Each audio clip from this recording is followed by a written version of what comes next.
આજના યુવાના મનમાં પ્રશ્ન ચાલી રહ્યો છે કે ગૌમાતાને રાષ્ટ્રમાતા ઘોષિત કરવાની આવશ્યકતા શું આવી ગઈ છે? આટલો આપણે સંઘર્ષ કેમ કરી રહ્યા છીએ? તેનું પ્રમાણ આપણને મહાભારતના એક શ્લોકમાં મળે છે. ગાવે પશ્યામ્યહમ નિત્યા ગાવે પશ્યંતુમા સદા ગાવો સ્માકમ વયમ તાસા યતો ગાવસ તતો વયમ.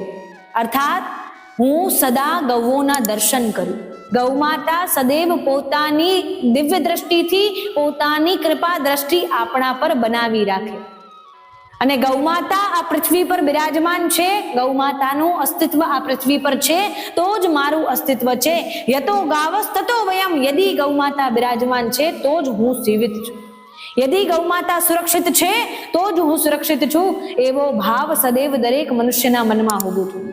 જે ગૌમાતાને અધિષ્ઠાત્રી દેવીની પદવી સાક્ષાત બ્રહ્માજીએ પ્રદાન કરી છે. લોકાન શુશ્રૂષણા પૂર્વમ ગાવઃ સૃષ્ટા સ્વયં ભુવા, કે જે બ્રહ્માજીએ ગૌમાતા અને બ્રાહ્મણની સૃષ્ટિ સૌ પ્રથમ કરી છે કે જેનાથી આ સમસ્ત સંસારનું કલ્યાણ થઈ શકે. આપણે તો તુચ્છ મનુષ્ય છીએ. આપણે ગૌમાતાને રાષ્ટ્રમાતાની પદવી આપવા વાળા કોણ હોઈએ? પરંતુ જે રાષ્ટ્રમાતાની પદવી વેદોએ, ઉપનિષદોએ, ગ્રંથોએ, પુરાણોએ, શાસ્ત્રોએ એમને આપી દીધી છે, એ જ રાષ્ટ્રમાતાની પદવી આપણે આજે આપવા માટે એટલો સંઘર્ષ કેમ કરવો પડી રહ્યો છે? એ આજના યુવાનો પ્રશ્ન હોવો જોઈએ.